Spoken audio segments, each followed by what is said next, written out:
Right. Yeah.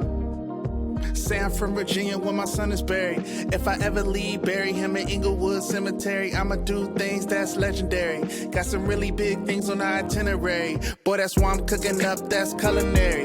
Gotta get it done by any means necessary. I'ma state my case even if it's preliminary. You're What's good, y'all? we back with it. Sorry about the missing the last week. That's definitely the fault of my own. Definitely got hectic. I had to remember that I also was in school. That was most of it. It's real easy sometimes to forget these online classes, but you know what I'm saying? They just be hovering around. Started getting some notifications about the class, and I was like, oh, facts. So, peep this, right? So it's an online class, but as per usual with some of these grad classes, I go on there to do a discussion board, and first of all, it's the weirdest discussion board format I've ever seen. Usually, it's Really? yeah. Usually, you know what I'm saying. It's you do the reading, you watch the video, whatever.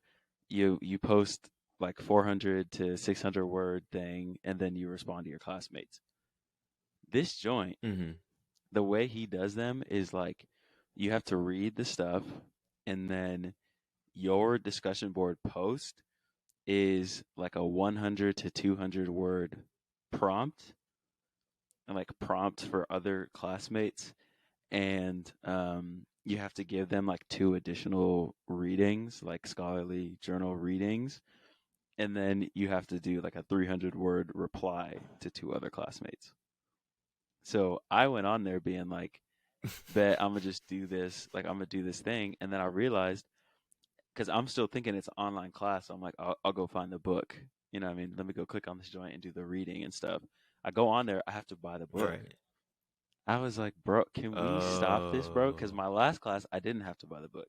And in this class, I did. I was like, can we just provide the book? Because what is this course fee even for? Like, bro, I had to buy the books for like my last few online classes. And I remember I was like, the first week where the discussion board was, I was like, I was like, where's the book? Like, I can't find it. I emailed the professor, and she was like, yeah, it's not provided. You have to go like buy it. And I was like, that's crazy. What? That's really crazy. I don't like it. So shout out to Amazon for coming through with the rentals. Much cheaper than buying. Bro, I had to rent. I rented the ebook. So what is this? Yeah. I think I did that for like one of my last classes. But shout out to the professors who don't have a book, and instead they just, chop up whatever readings they want you to do. And they send you links and like, here's the link to this, read that joint. Way better. Shout out to you. Way better. Shout out to you, because let's be honest. I'm not reading that article. Yeah. I'm not reading that book. I'll skim the article. You know what I'm saying? I'll skim it. Facts. But no, I feel that, bro. I feel that for real. Sometimes it backfires though. Like this week, I have a midterm, and I was like, I'm gonna skim. You know what I mean? I'm gonna go back and skim some of the chapters and stuff. I think I read like one chapter, like in earnest, read one chapter, and like the rest of it, we gonna see. You know what I'm saying? We gonna see. But there was this one class that I had where they had like, quizzes, like weekly quizzes for after the reading. And I literally had to go read every single word of the book, because, when you do a quiz, you're normally looking for like big ideas, bold words, you know what I'm saying? Italics, things like that. For sure. But this quiz would be asking something that was like buried in one of them like side panels, like you know how books will have like the side panels and stuff. Oh my god. Yeah, and I don't be reading those. So the first time I went to take the quiz, I was like, where did they talk about this? This is nowhere. and like they're literally asking you questions about like, okay, like what did this, like they have that interview with like a researcher that's like in the field or whatever. They're like, okay, like, so what did the researcher say was the problem with this, or what some of the challenges that came along with this? I'm like, I don't know, I didn't read that part. So like after that, I literally had to go read every single word, and I still wouldn't be getting hundreds on this joint. Like I still be like, where did they say this? I was like, I don't know. They said you were supposed to I don't glean know the where they idea said from the this. information. Listen, Bro. higher education is a grind for all y'all out there. Consider it very carefully. Yo, Consider it very carefully. grind is the correct word. Facts. Oh, hold up. There we go. I gotta plug my laptop in. We don't die out here. Yo, at least this isn't the 5% and die laptop. Yo, so for those of y'all that don't know, I used to have this other laptop, and you know how you get a warning, you know, when your percentage drops to a certain percentage. So it'd be at like 10%, you know, the warning come on, they'd be like, hey, plug in your PC. Right? I'd be like, every time that laptop would give me the warning, it would die immediately. And the crazy thing is, this is the crazy thing, I would rush to go get my charger and the screen would still be on. And you know what I'm saying? It's like, you got 10%, you got 10%. Right. As soon as I plug it in, it dies. It's not dying before I plug it in. It's as soon as I plug it in, wraps. I'm like, every time, bro? Every time, bro. For y'all out there that know the I'm like, significance, every time. This thing made us miss Dame breaking up Oh. the OKC, the Carmelo PG Russ Thunder team. This man Dame comes dribbling on the court. It gives the message, and we're like, "What? No!" It shuts off. We turn it back on. Everyone's going absolutely insane. We had to go back. We had to go back and find out what catch the happened. replay. We had to catch the replay.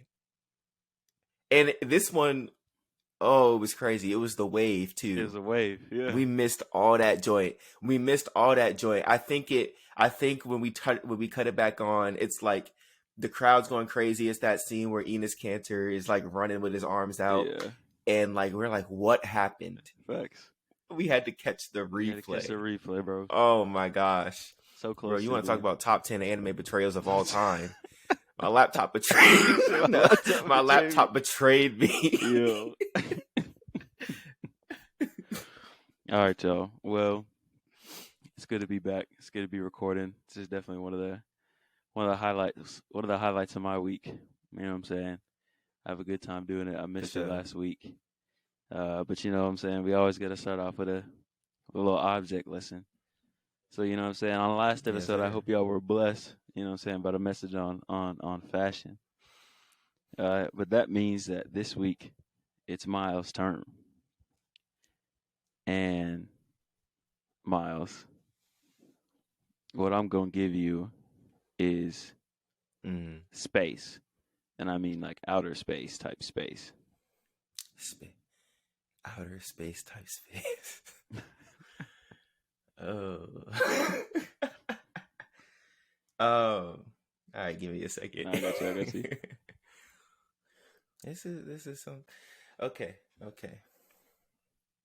So, in outer space, they call it the vacuum of space, right? Mm-hmm. There's no air. So let's talk about sound real quick. Let's talk about how sound travels. On Earth, when you speak, you know what I'm saying, your vocal cords, you know, rub together.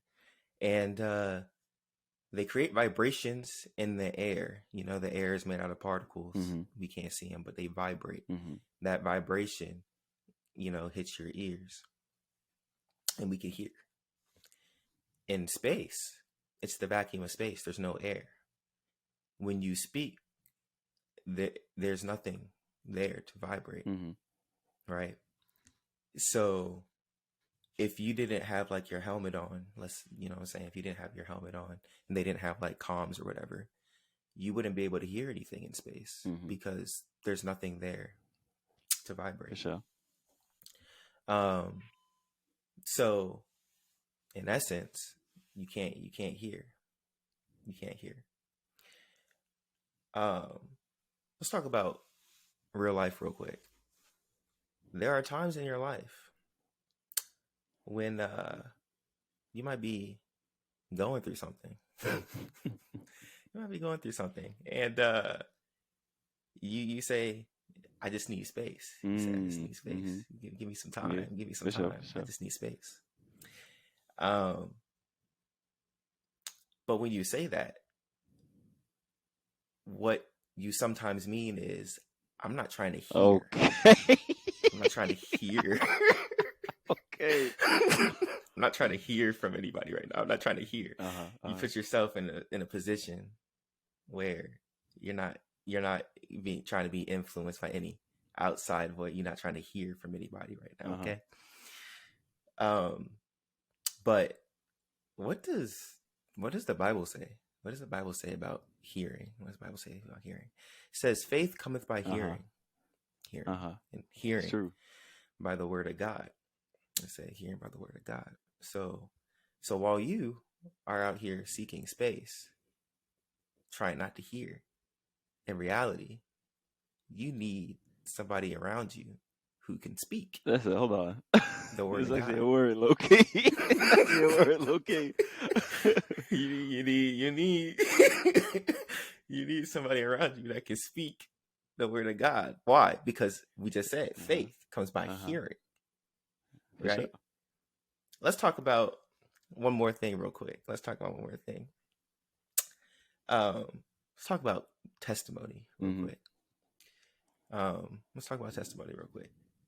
Some of y'all have been through some stuff, and you know you've been through some stuff. And the Bible encourages us to share our testimonies. It encourages us to share our testimonies. And why do you share your testimony?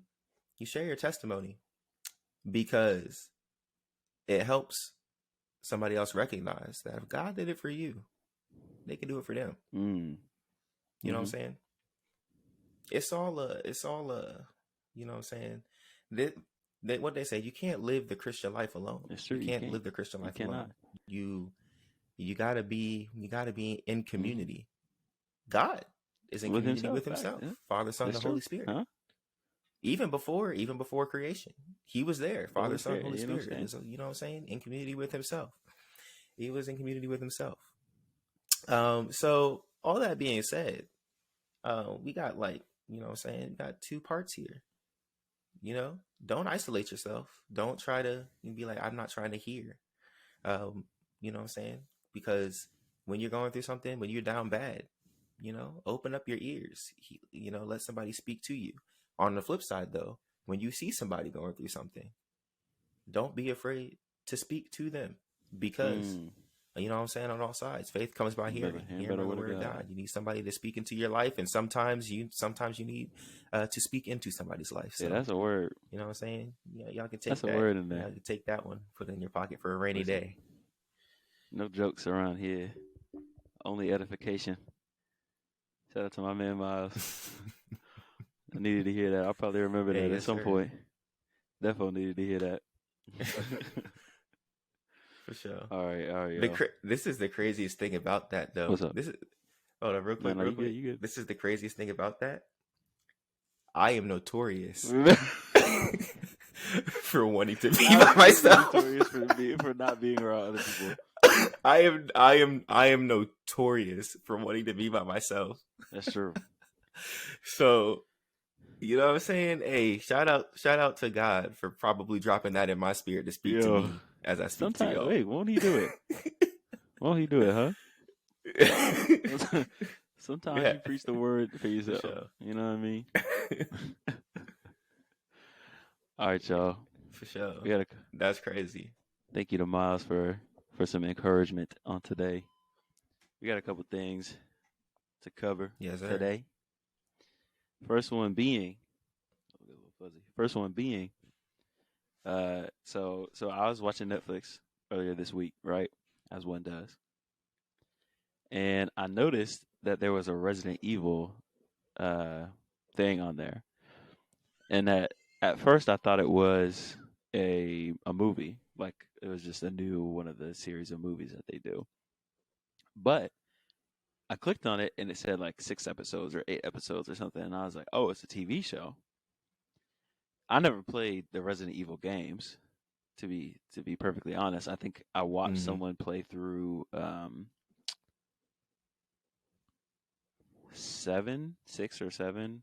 I watched someone play through that, but I never played them. I know about them tangentially through playing other Mm-hmm. games. And I'm gonna give it a bean with you. The show is pretty good. You know what I mean? The show is pretty good. Yeah. It follows. I'm sure if someone has like played the games, they probably know who these people are. But it follows this family, and the dad works for the company that causes all this stuff. Real evil Big Brother type company called Umbrella, and the dad is a scientist for them, and he makes this antidepressant type drug called Joy, and but it has this side effect that essentially turns people into these like zombie type monsters because it was made from a derivative of some virus that they had made earlier or something like that. So he's like, I need to make a cure, but also I need to keep working this job because this company is like all powerful for all intents and purposes. And what ends up happening is, here, I won't spoil too much for you, but what ends up happening is some people get sick, some people close to the main character get sick, stuff starts spiraling, they get real unsure, and you're just like, what is going on? Like, what is going on with all this stuff? So the show is actually pretty good, but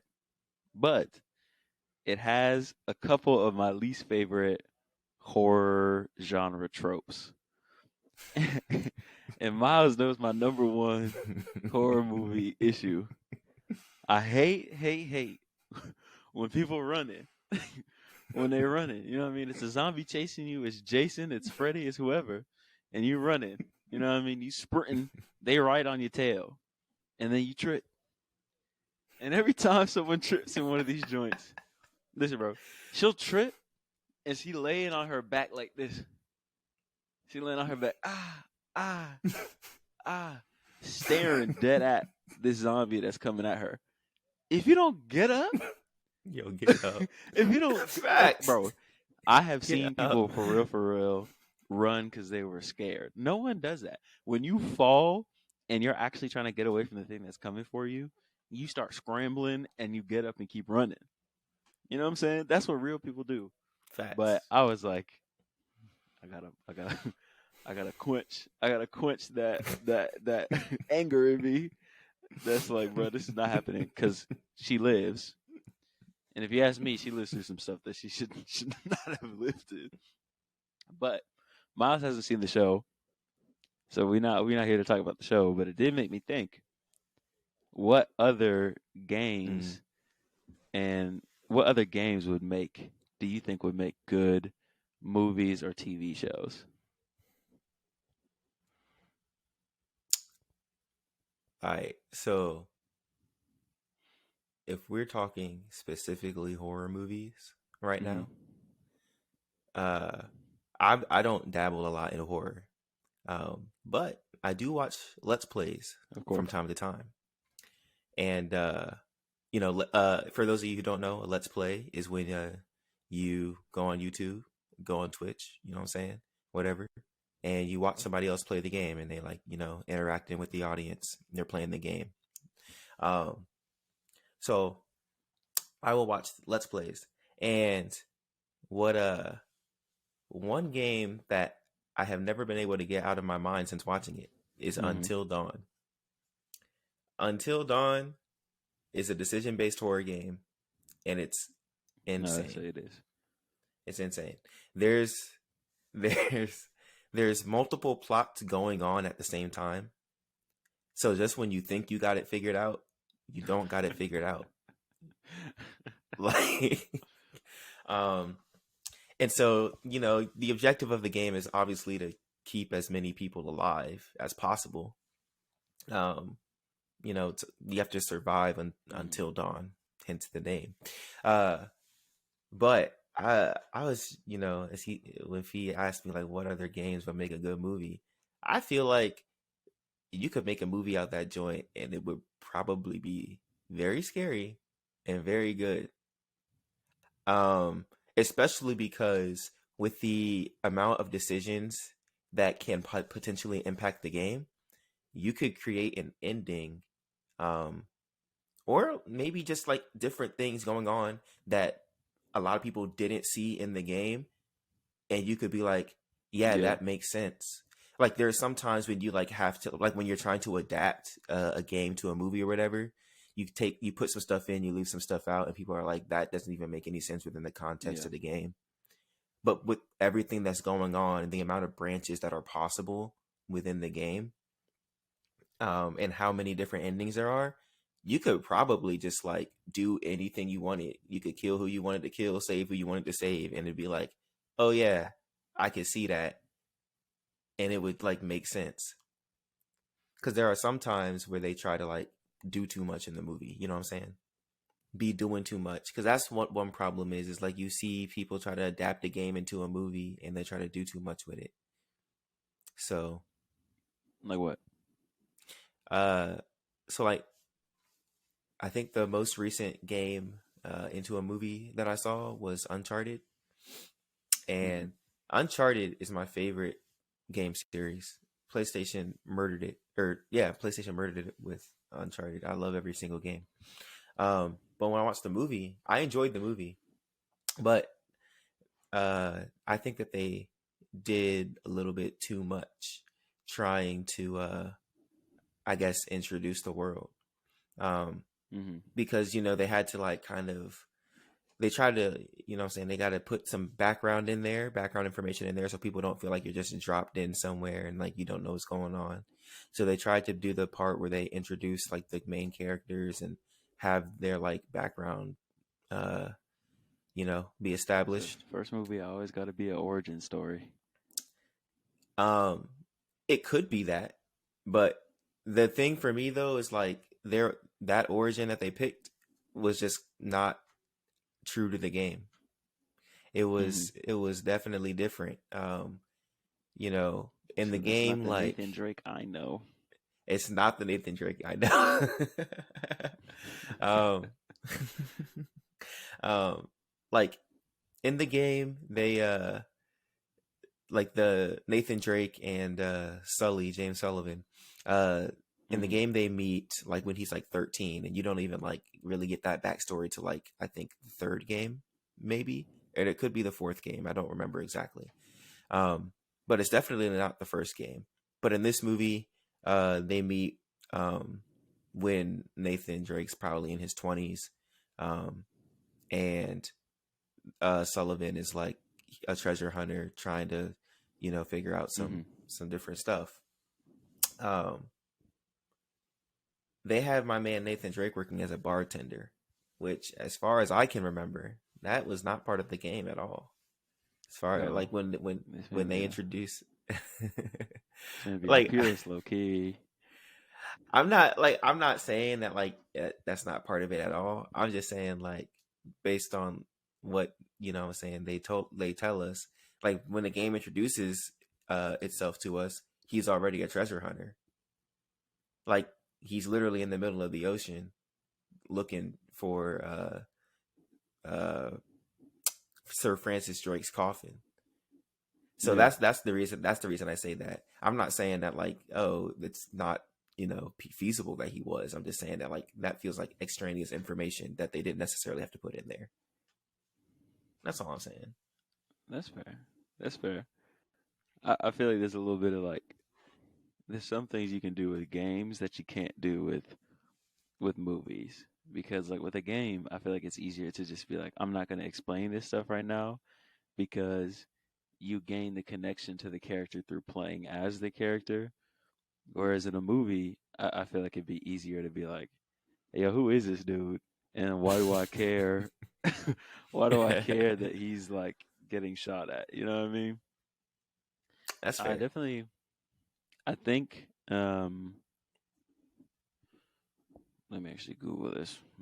Let me know if this is information that I'm actually supposed to have or not. Information you're supposed to have. Yeah. My man Fee got his ear to the streets. He knows stuff you're I not do supposed to know yet. go my ear to the streets for sure.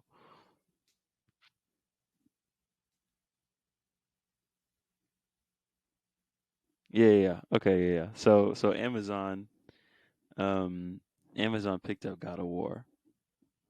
Oh, Um really? yeah, Amazon I picked up didn't know God of that. War. So that might go crazy. Look, That might go crazy. I'm playing God of War right now. I think it's the first one. That The joint first is one? Dang, amazing. throwback. Facts. Yeah, that joint is immaculate. That joint is It's very immaculate. good. Well, I mean, Like Kratos is a very complex character. No cap. Well, tortured, I should say. facts. Shout out to Kratos, It's bro. crazy. Facts. Yeah, that's a very fun game. It's a very fun game. Definitely. I remember when I first saw a playthrough of those games, I was like, dang, like, Loki should have got a PlayStation because I had a 360. I be trying to tell people. Made some mistakes. Made some mistakes in my life. You know what I mean? I But be it's trying to alright. tell people. PlayStation is elite. PlayStation is It is. elite. They've been toward the top of the game for a minute now, ever since the PS2. Probably ever since the first one, honestly. But look, Like I've been PlayStation. I got my first console was the PlayStation 2, so I'm biased, but am first I? console, GameCube. Shout out, shout out to the game. Facts. It's biased, but like it's not like a wrong bias opinion. You know what I'm saying? Hmm. No, I genuinely think that if they made a TV show out of it, I think that it would be lit to have a BioShock TV show. Mm. BioShock just got a bunch of random like a bunch of layers to unpeel and stuff. I think it'd be lit. I think it'd be absolutely lit. Yeah, I don't know much Seeing about people go to BioShock. Oh, my bad. I didn't mean to cut you off. no, you good. Like you play as this guy who is like wrecked and goes to this city called Rapture. And the city is essentially like this underground haven for like rich people, but like obviously everything goes wrong because of these drugs they were taking. There's like this substance called Adam and there's this substance called Eve. And like there's a whole bunch of stuff. It gets thick. It gets pretty thick. So it'd be pretty Hmm. good. It'd be fun to play. No cap. I think I played a little bit of it when it was like the free game of the month. I played a little bit of it. Definitely Which creepy. one? The first one or Infinite? I know Infinite is one uh, a lot of people play. I think it was the first one, like where like they have the ship or the plane wreck, and then Yeah, like he yeah. finds the city. Oh yeah, yeah. No, they're definitely creepy. They're very creepy. If you go back and play it on some original consoles, the graphics do not hold up super well, but the graphics do not hold up super well. But they still though. It's still good. It's still a good game. Hmm. So, all right, listen. Be honest with you, that cut took me off this topic mentally. So we finna move on, y'all. You know what I'm saying? I'm trying to talk about life. I'm trying to talk about things that I do more often. I don't play games very often. I did it socially and now I don't have a console, so I don't do it too much. Hmm. But what I do is engage in sports. So that's what we finna get into a little bit. We was talking about it slightly uh while we was getting back on the call. But for those of y'all who don't watch track and field, there's a couple names that I want y'all to look into. All right, people know about Sha'Carri Richardson because of all that, not all that stuff that was happening before Tokyo. But men's sprinter, there's two names. Uh, Arian Knighton, he's like 18 years old, and he's faster than Usain Bolt was at his age. But That's insane. Oh yeah, my god. so he's on pace to be one of the fastest ever. He's already one of the fastest ever. He ran like the fourth fastest 200-meter sprint time ever. So, That's crazy. yeah, and he's 18, so he's coming. But then there's a guy who's in his like mid 20s. His name is Noah Lyles, and that one is similar to who we're going to talk about, where he just ran the 200, the world's championships for track and field is what's going on right now, and he just ran him. Arian Knighton and him are having a little bit of a budding rivalry, and this man Noah Lyles absolutely smoked the competition in the 200-meter final. He smoked him. It was kind of crazy. Um, and he broke the U.S. sprint record by like a tenth of a second. So he ran like a 20. He ran like a 20 point like 2-1, and it used to be like 2-2 or something like that, 0.22. So he broke the record, which is lit, and it was lit because at first when he crossed the timer, it said that he tied the record, and then they go through and they adjust to see if they actually ran slower or whatever, and his actually got faster. So it was 2-2, and they're like, he just tied the American record. This is crazy. And then they dropped it to 2-1, and they were like, oh, he broke it. And it was That's so this man crazy. was going crazy.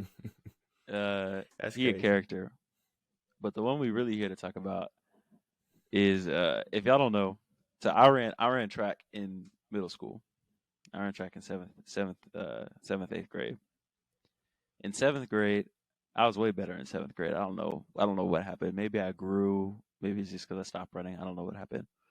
But in seventh grade, um, I ran the 110 hurdles, and in eighth grade, ran 110 hurdles. But I think I grew a little bit. My legs got longer and that kind of thing. So my coaches tried to put me in all this other stuff that I just did not. They put me in discus. They put me in and they put me in distance. They put me as a distance runner, even though I wanted to be a sprinter. I wanted to run the 200. They put me in the 800. Um, Gross. no, bro, absolutely terrible. But this is what made me absolutely pissed off. So my coach takes me out of the sprints. So this is what I'm used to. And then he tells me I had to run the last couple meets. I had to run the 400-meter hurdles.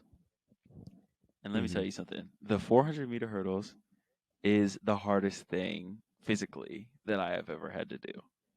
Like, Really? yes, because here's the thing: the 400-meter is already a sprint. Like, Hmm. it's when people run it, you'd think it's like, oh, it's 400 meters, it's a whole lap. I should take this easy. I should take this slow, whatever. You can't do that because it's just in this kind of weird range where like you have to kind of go all out or like mostly all out, or else you're gonna get left behind. You know what I mean? So like it's within the human realm of possibility. So that's like what you have to do. It's like a weird thing to explain.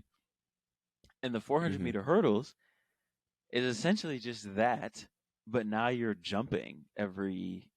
Now you're jumping over 10 hurdles while you're running around this track. So That's I remember crazy. the last couple times. Listen, I was not built for it. The last couple things I'd be running, I'd be like, and I come to a hurdle, and I would like slow way down, and I just kind of jump over it, and then I keep running. Hmm. No smoothness, no nothing.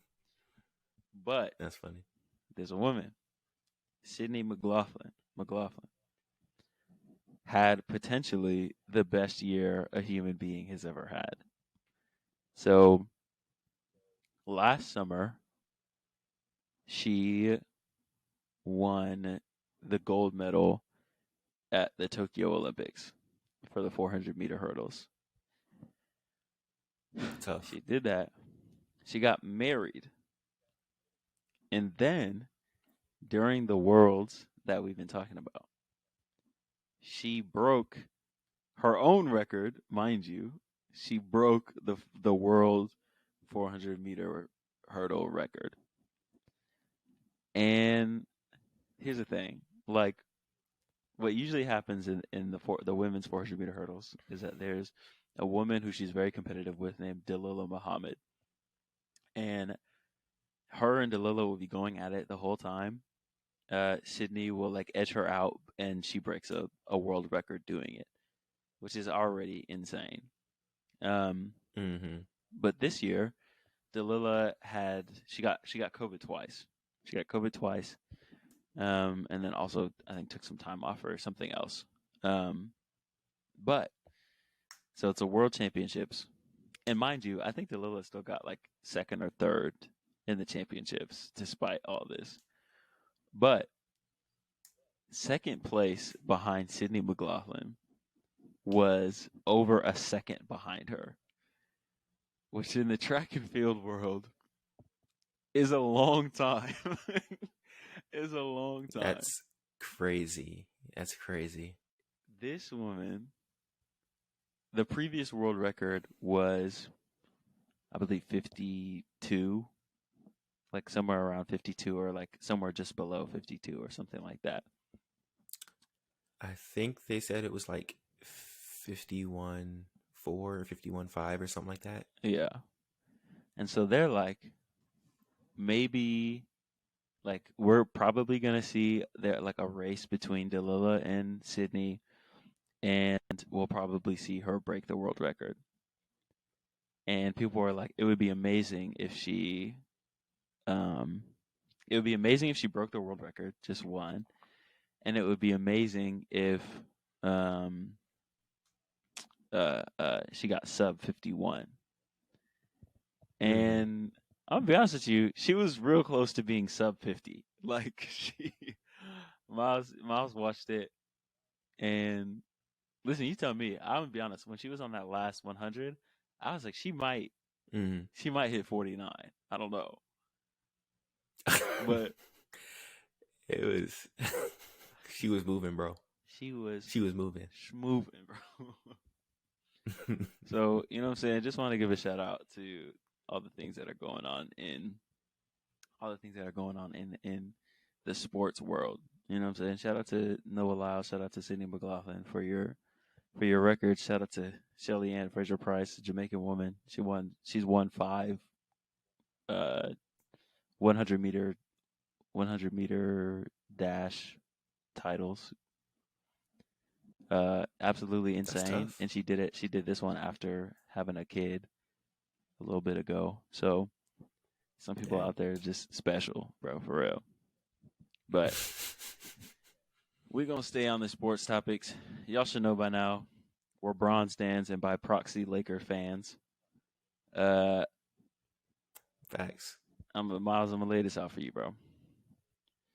I bet. I'm gonna just ask you this first. How are you feeling about the current failure to trade Russell Westbrook? And do you think that we should trade Russell Westbrook? So how do I feel about the current failure to trade him? I feel like it's slightly expected. And this is the reason why. He has almost zero trade value right now.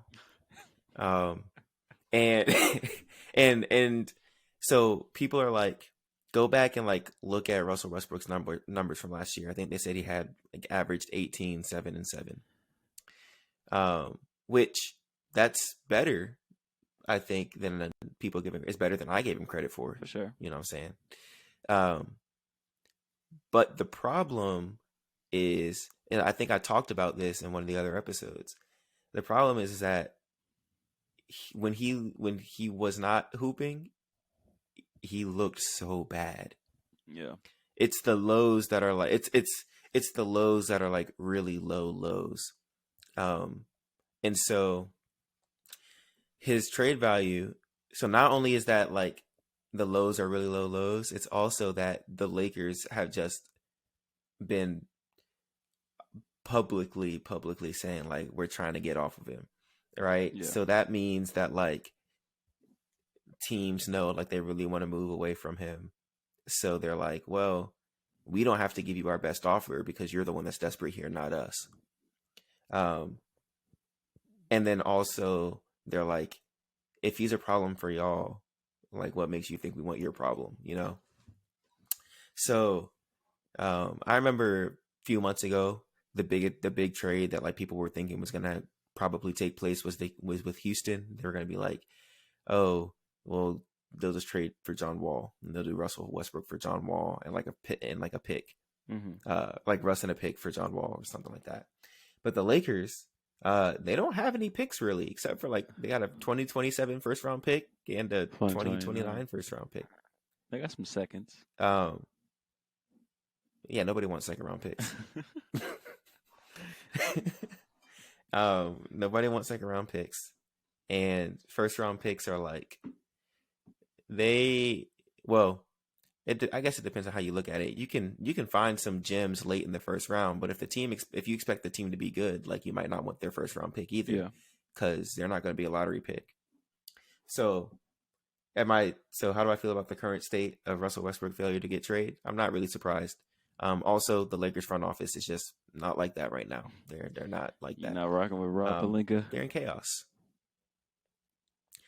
I mean, I don't have any particular feelings towards Rob or against Rob. It's just they're just not getting it done. I have feelings against Rob. I'm not gonna lie.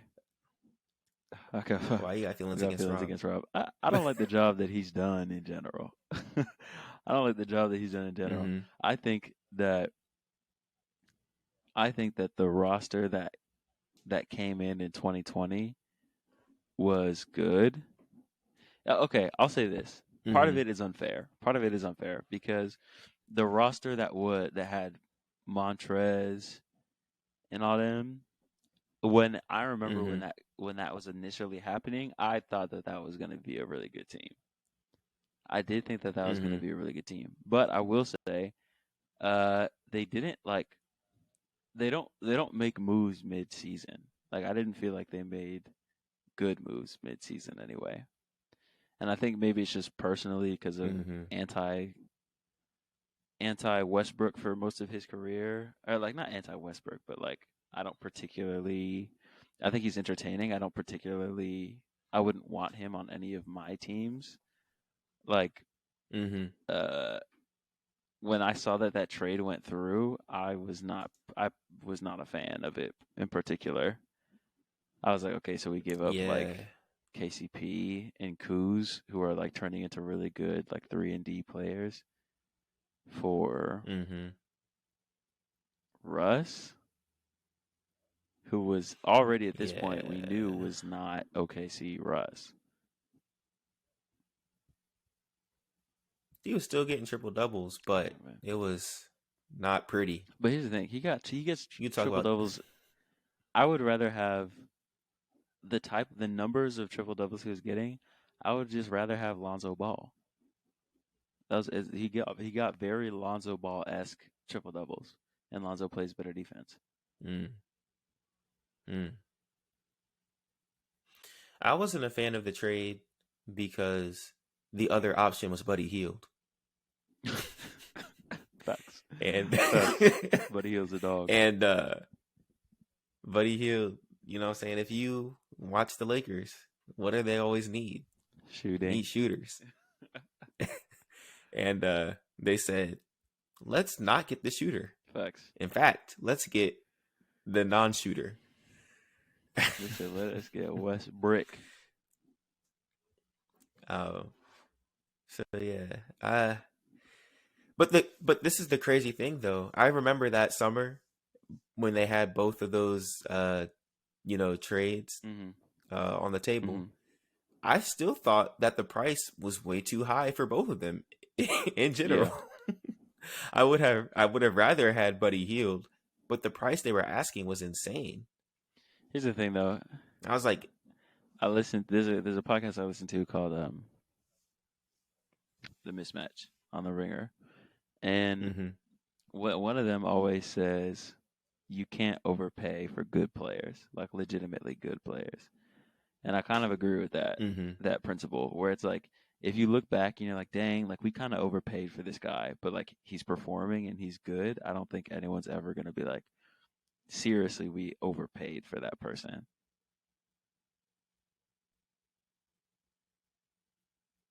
That's fair, but I don't know.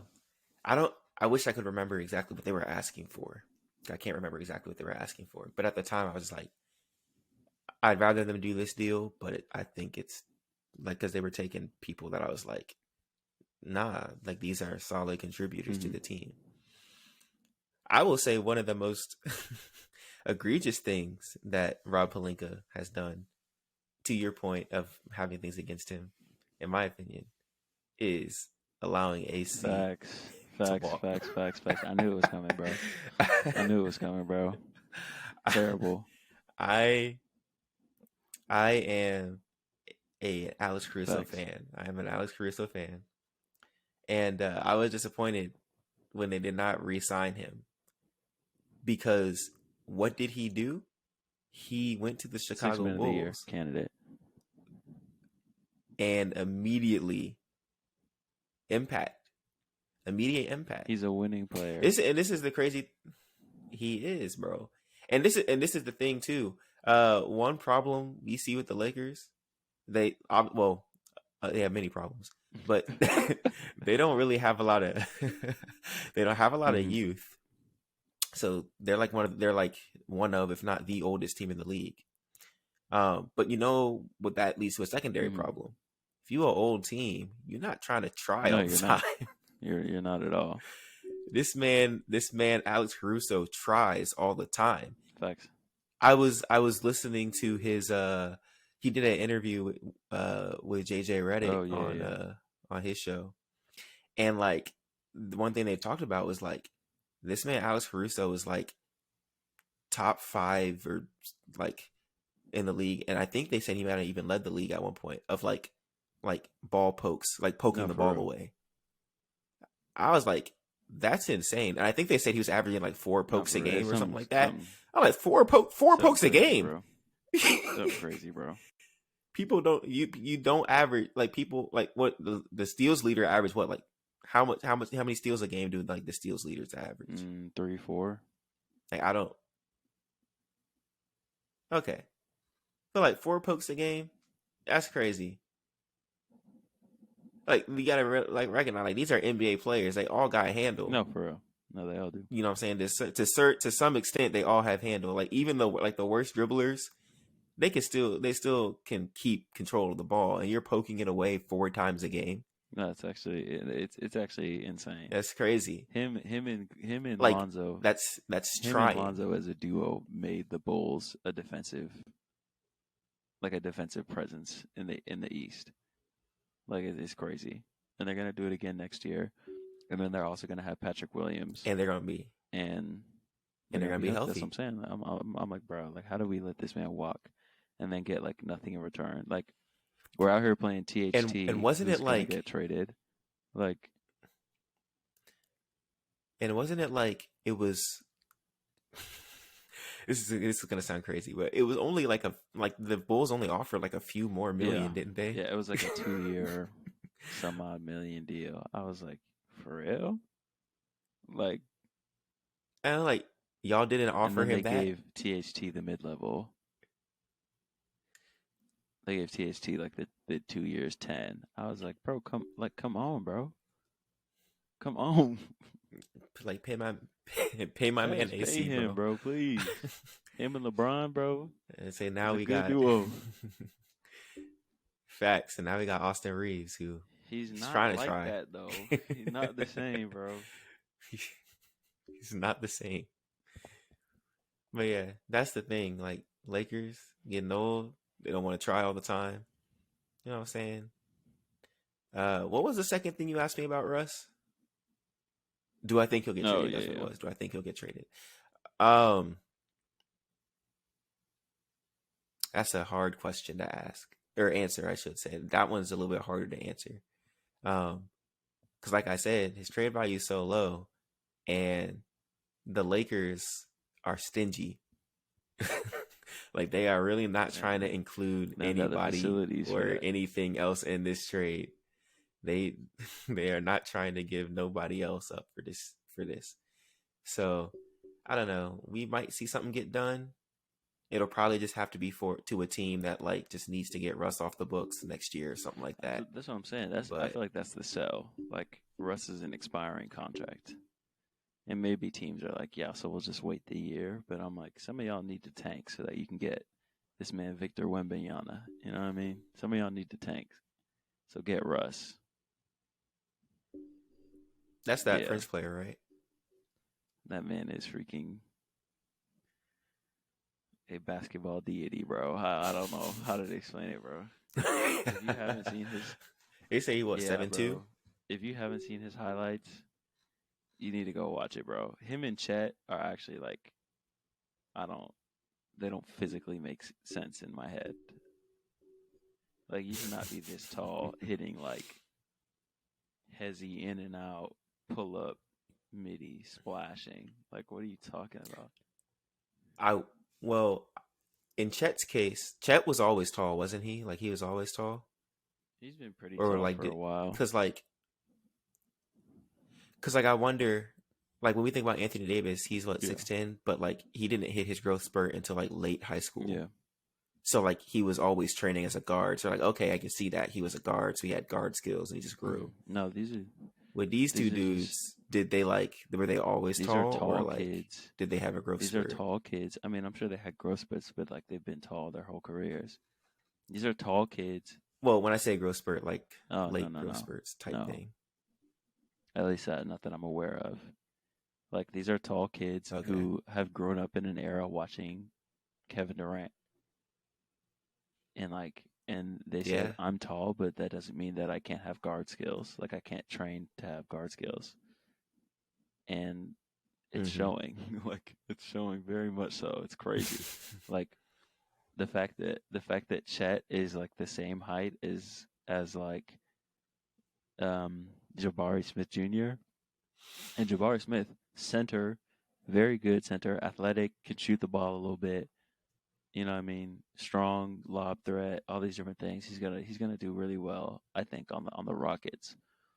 But the fact that him and Chet are Mhm. the same height, and Chet is like, give me the ball, I'll bring the ball up the court. I'm an offensive threat. Like all these different type of things, like it's crazy. Like it doesn't. They're aliens playing in the league, bro. They're literal aliens. That's wild. Like it's just, yeah. If anyone out there feels like being amazed, go watch Chet and go watch Victor Wembanyama, and remember that the people that you're seeing move are over 7 feet tall. Like they're over 7 feet tall. That's crazy. It's absolutely scary. It's absolutely scary for real. But